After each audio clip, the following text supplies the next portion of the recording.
다 같이 사도신경으로 신앙 고백하심으로 새벽기도를 함께 드리시겠습니다. 나는 전능하신 아버지 하나님 천지의 창조주를 믿습니다. 나는 그의 유일하신 아들 우리 주 예수 그리스도를 믿습니다. 그는 성령으로 잉태되어 동정녀 마리아에게서 나시고 본디오 빌라도에게 고난을 받아 십자가에 못 박혀 죽으시고 장사된 지 사흘 만에 죽은 자 가운데서 다시 살아나셨으며 하늘에 오르시어 전능하신 아버지 하나님 우편에 앉아 계시다가 거기로부터 살아있는 자와 죽은 자를 심판하러 오십니다. 나는 성령을 믿으며 거룩한 공교회와 성도의 교제와 죄를 용서받는 것과 몸의 부활과 영생을 믿습니다. 아멘. 찬송가 143장 찬양하시겠습니다. 찬송가 143장입니다.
하나님 말씀 함께 보겠습니다. 구약성경 이사야 53장 4절에서 9절 말씀입니다.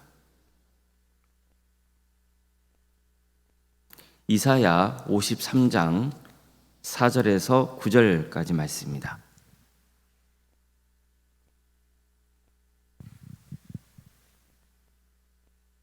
구약성경 1033면 정도에 있습니다.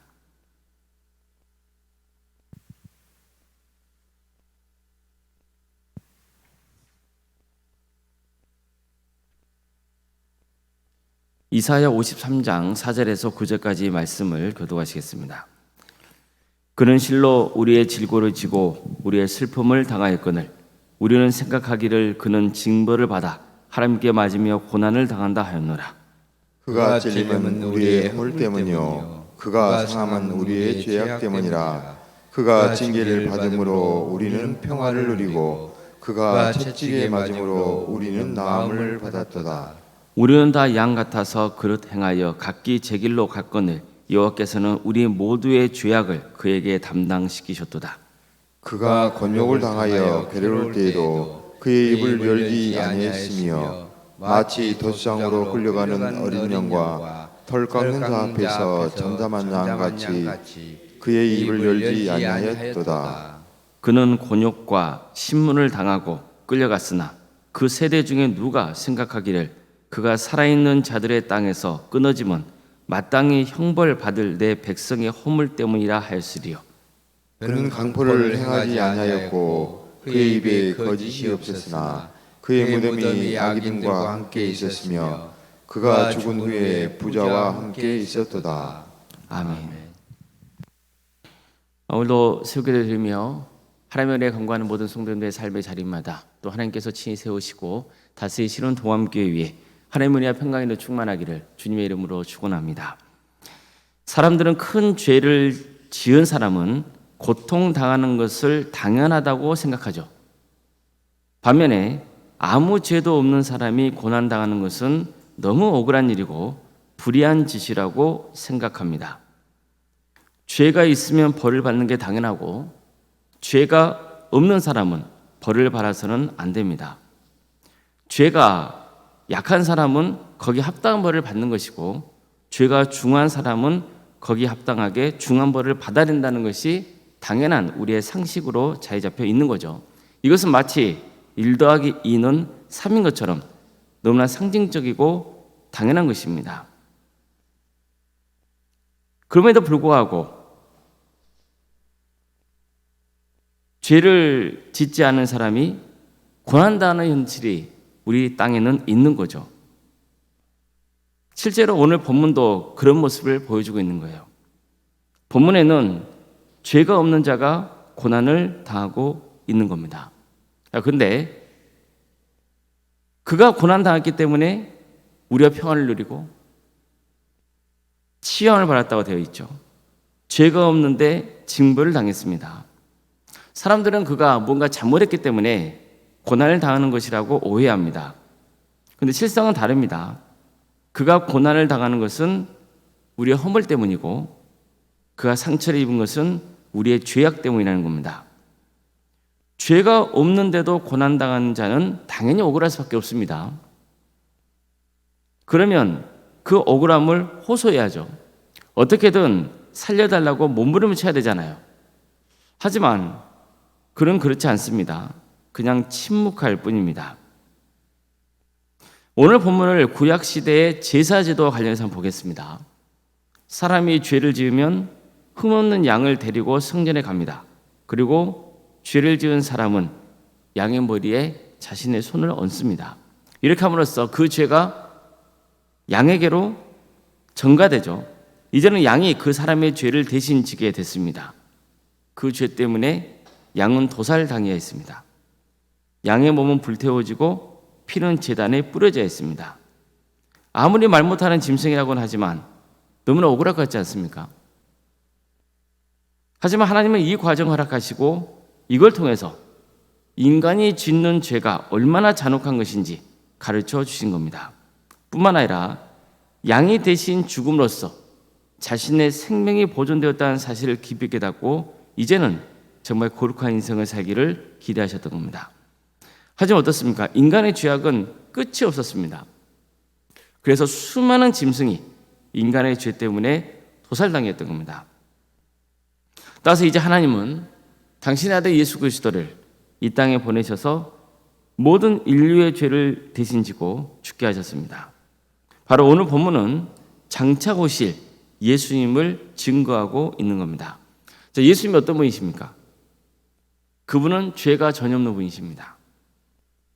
그런데도 불구하고 우리가 받아야 할 고통을 대신 받고 우리가 겪어야 할 슬픔까지 대신 겪으셨습니다. 그런데도 사람들은 예수님이 십자가에서 고난과 멸치를 당하는 모습을 보고는 저 사람은 죄를 지어서 하나님의 심판을 받고 있다고 생각했습니다. 하지만 그렇지 않죠. 예수님이 창에 찔리신 것은 우리의 허물 때문이고 예수님이 채찍에 맞아 온몸에 깊은 상처가 박힌 것은 그래서 피투성이가 된 것은 우리의 죄악 때문이었습니다. 예수님께서 우리 대신 징계를 당하셨기 때문에 우리가 평안을 누리게 되었고 매를 맞으셨기 때문에 나음을 입게 되었습니다. 우리는 너무나 말 안 듣고 제멋대로 구는 존재죠. 그런데 예수님은 이런 우리를 위해서 친히 모든 죄악의 짐을 지신 겁니다.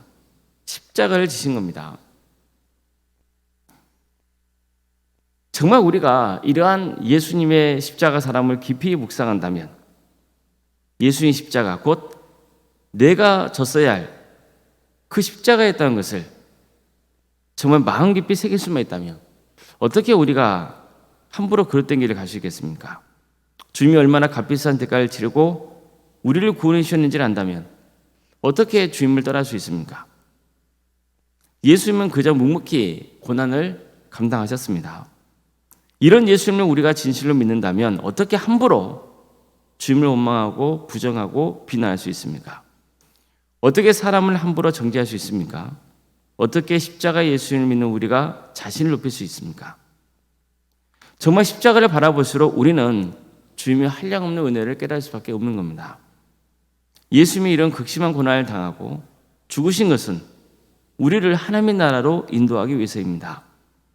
인류는 죄를 지어서 에덴 동산에서 쫓겨나고 정말 방황하는 그런 삶을 살게 됩니다. 하나님은 그를 다시 에덴 동산에 돌아와서 생명나무 열매를 먹고 영생할 것을 우려해서 에덴 동산 동쪽에 그룹들과 두루 도는 불칼로 문을 지키게 했습니다. 죄인된 인간은 어느 누구도 그 문을 통과할 수 없게 막으신 겁니다. 그런데 어떻습니까? 예수님이 그 문을 활짝 여셨습니다. 예수님 십자가에 달리셨을 때 양편에 두 죄수도 십자가에 달렸습니다. 그때 한 죄수는 예수님을 모독하면서 당신이 그리스도라면 당신 자신과 우리를 구원해보라고 비아냥거렸습니다. 이게 사실 대부분의 인류가 보여주고 있는 모습이에요. 그렇지 않습니까? 하지만 다른 죄수는요, 그를 꾸짖으며 말합니다. 같이 처형당하고 있는 주제에 하나님이 두렵지도 않느냐? 우리는 우리가 지은 죄 때문에 벌을 받는 게 당연하지만 이분은 아무 잘못이 없는데도 고난을 당하고 있지 않느냐? 그러면서 예수님께 간청하죠. 예수님, 주님께서 하늘 나라에 들어가실 때 저를 꼭 기억해 주십시오. 그저 예수님 뭐라 말씀하십니까? 내가 진정으로 내게 말하느니 너는 오늘 나와 함께 낙원에 있으리라. 성도 여러분, 세상의 대부분 사람들은요, 예수님 믿지 않죠.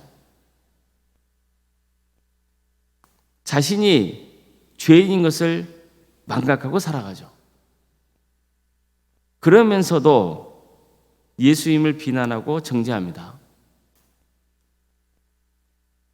교회를 부정하고 비판하고 성도들에게 비아냥거리죠. 그러나 우리는 어떻습니까? 우리는 압니다. 우리는 죄인이라는 것을 압니다. 그리고 예수님은 아무 잘못이 없는데도 우리를 대신해서 십자가에 달려 죽으시고 그 끔찍한 고통을 당하셨다는 것을 압니다. 그러기에 우리는 주님과 함께 언젠가 때가 되면 낙원에 있게 되는 겁니다. 성도 여러분, 예수님을 전하는 것은요, 정말 귀한 일입니다. 예수님을 전한다는 것은 그 사람이 영생할 수 있는 길을 가르쳐주는 것이기 때문이에요. 그래서 전도한다는 것은 참 귀한 일입니다. 어떤 사람은 여러 지역을 다니며 복음을 전할 수 있습니다. 대표적으로 바울이 그런 사역을 감당했던 겁니다. 그런데 어떤 사람은 한 지역에 오랫동안 머물면서 복음을 전합니다.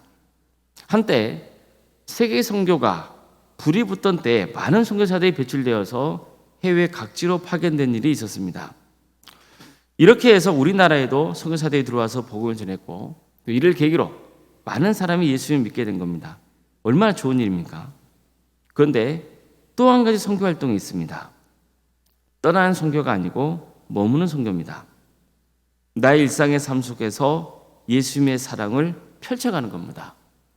내가 속한 학교, 직장, 가정 등 내가 생활하는 그 자리에서 예수님 믿는 성도로 사는 겁니다. 예수님의 증인으로 사는 겁니다. 처음에는 별 영향력을 미치지 못할 수도 있습니다. 그러나 성령님께서 예수님을 신실하게 믿는 종들을 통해서 선한 역사를 이루어 가십니다. 또 필요한 은혜를 보여주십니다.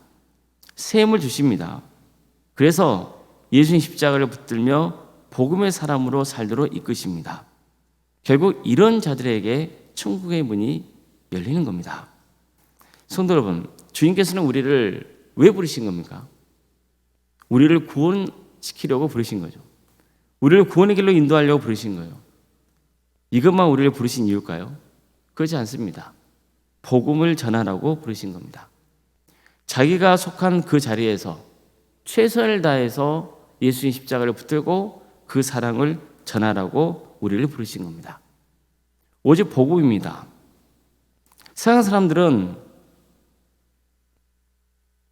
복음 외에도 다른 것에 구원의 길이 있다고 믿어요. 거기에 많은 힘을 쏟죠. 열정을 불태웁니다. 그러나 복음뿐입니다. 복음만이 우리의 영혼을 살립니다. 세상을 살립니다. 아무쪼록 우리 모두가 예수의 고난이 내가 겪어야 할 고난이었음을 늘 깨닫고 평생 동안 주님의 십자가 사랑을 품고 일상의 삶 속에서 복음의 사람으로 살아가시길 바랍니다. 늘 내가 주님 앞에서 죄인인 것을 고백하며 주님을 의지하시기 바랍니다. 그러면 주님께서 우리를 천국으로 인도할 것이고 우리는 주님과 함께 낙원에서 영생 복락을 누리게 될 겁니다. 이런 은혜가 우리 모든 성도님들에게 임하기를, 또 우리를 통해서 누군가에게 그런 큰 축복이 임하기를 주님의 이름으로 축원합니다. 기도하겠습니다. 죄가 없인 예수님께서 우리를 위해 친히 십자가에 고난을 당하시고 우리를 하나님의 자녀로 삼아 주신 그 은혜를 오늘 말씀을 통해서 다시 한번 고백하게 됨을 감사드립니다.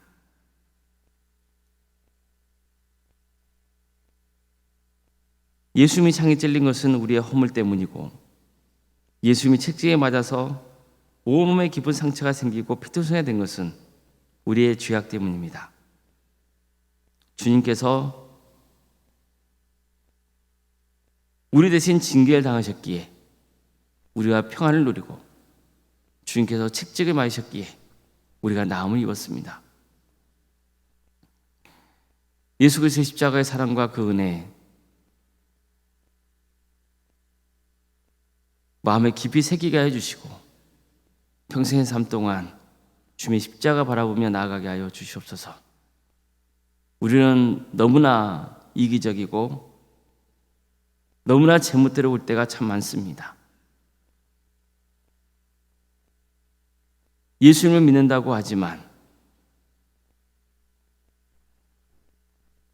우리는 시시때때로 예수님 외에 다른 것을 의지하고 다른 것에 소망을 품고 살아가곤 합니다. 복음만이 인류의 소망인 것을 믿게 하여 주시고 내 인생 그리고 이웃의 인생을 영원토록 변화시킬 수 있다는 그 진리를 붙들며 나아가는 복된 성도들이 다 될 수 있도록 주여 함께하여 주시옵소서. 우리 도함교회가 그리스도의 사랑을 품는 거룩한 공동체가 되게 하여 주시옵소서. 예수님의 십자가의 사랑, 그 은혜로 하나 되는 역사가 있게 하여 주시옵소서. 복음을 세상에 증거하는 복된 교회가 되게 하여 주시옵소서. 손들의 가정과 삶 가운데 주께서 함께해 주시고 그들을 선한 길로 인도하여 주시옵소서. 어려움에 처해 성도들 주께서 긍휼히 여겨 주십시오. 위암과 유방암과 또 혈액암과 자궁암과 암 때문에 주께서 고통하는 성도들을 아시오니 그들을 주께서 긍휼히 여겨 주셔서 치유와 회복의 역사를 허락하여 주시옵소서. 그 밖에도 또 장기의 이상으로 또 사고로 인해서 다쳐서 어려움에 처해 있는 우리 성도들이 있습니다. 주님 도와주시고 함께하여 주시옵소서. 구원의 은혜를 베풀어 주시옵소서. 학업으로, 직장으로, 군복무로 또 여행편 가운데 해외에 나가 있는 우리 성도들이 있사오니 주님께서 그들의 안전을 지켜주시며 어디에 머물러 있건 하나님의 영광을 위해서 살아갈 수 있도록 주께서 친히 함께하여 주시옵소서. 우리 교회 자녀 잉태를 위해서 기도 중에 있는 가정이 있고 또 출산을 준비 중에 있는 가정들도 있습니다. 주님께 도와주시고 함께하여 주셔서 은혜 중에 출산을 잘 마칠 수 있도록 인도하여 주시옵소서. 우리에게 주어진 자녀손들 그들의 삶을 주께서 주관하여 주시옵소서. 구원의 길을 갈 수 있도록 도와주시고 주어진 은사와 달란트로 하나님의 영광을 위해서 살아갈 수 있도록 주께서 친히 함께하여 주시옵소서. 결혼과 또 취업을 위해서 기도 중에 있는 자녀들이 있습니다. 주님 도와주시고 함께하여 주시옵소서. 우리 성도의 사업장과 직장의 잘 지켜주십시오. 어떤 어려움과 힘든 일이 있다 할지라도 주님께 모든 것을 내어 맡기고 정말 주님의 영광 받으시는 사업장 그리고 직장의 자리가 될 수 있도록 주여 친히 역사하여 주시옵소서. 교회 학교와 또 구역과 자치기관 또 전도 특공대 중고교 특공대 또 동암지원센터와 사랑시단 운영토 인도하시며 감사드립니다. 이 모든 사역을 통하여서 하나님의 영광 받아주시고 한 사람 한 사람이 예수를 믿는 귀한 역사가 있도록 도와주시옵소서. 언론생과 사모님 성전 충만케 하여 주시고 평안의 축복을 보여주시고 믿음의 가정으로 든든히 세워져 갈 수 있도록 인도하여 주시옵소서. 귀한 직분을 허락하시며 감사드립니다. 주신 직분을 잘 감당하여서 하나님께 영광 돌리는 삶의 길을 갈 수 있도록 인도하여 주시옵소서. 주님, 이 나라 민족을 주께서 공략해 주셔서 하나님의 정의와 공의가 바로 세워지는 거룩한 나라 될 수 있도록 도와주시옵소서. 선거를 앞두고 있습니다. 곧 필요한 일꾼들이 세워질 수 있도록 주님 함께하여 주시옵소서. 무엇보다도 주님을 신실하게 믿는 주의 종들이 많이 세워지는 역사가 있도록 도와주십시오. 그래서 이 나라가 좀 더 안정되고 평화로운 나라가 될 수 있도록 인도하여 주시고 무엇보다도 우리 민족이 하나님의 밀이 되어 많은 사람들에게 복음을 증거할 수 있는 거룩한 주님의 백성들이 될 수 있도록 인도하여 주시옵소서. 고통받고 있는 북한 동포들 주께서 기억하여 주시고 하루스키 해방과 자의 기쁨을 맛보게 해주시며 그 땅에 많은 교회들이 세워져 수많은 영혼들이 주님을 믿고 구원받는 역사가 있게 하여 주시옵소서. 하나님 나라에 헌신하고 있는 목회자들과 선교사들 가운데 함께하여 주셔서 그들의 헌신을 통해 많은 구원의 열매가 맺어지게 하여 주시옵소서. 전쟁으로 또 자연재해로 여러 폭압과 폭정 가운데 고통받고 있는 우리 이웃들이 있습니다. 주님 도와주십시오.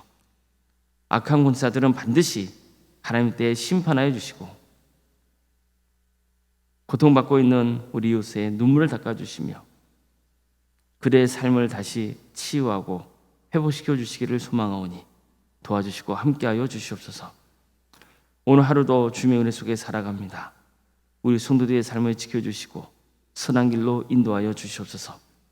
새벽기를 드리며 하나님을 간구하는 성도들 한 사람 한 사람 그 이름을 기억하여 주시고 주님 우리의 기도가 하나님께 상달되며 주님의 뜻 안에서 응답받는 귀한 역사가 있게 하여 주시옵소서.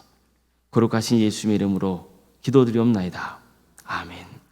하늘에 계신 우리 아버지, 아버지의 이름을 거룩하게 하시며 아버지의 나라가 오게 하시며 아버지의 뜻이 하늘에서와 같이 땅에서도 이루어지게 하소서. 오늘 우리에게 일용할 양식을 주시고 우리가 우리에게 잘못한 사람을 용서하여 준 것 같이 우리 죄를 용서하여 주시고 우리를 시험에 빠지지 않게 하시고 악에서 구하소서. 나라와 권능과 영광이 영원히 아버지의 것입니다. 아멘.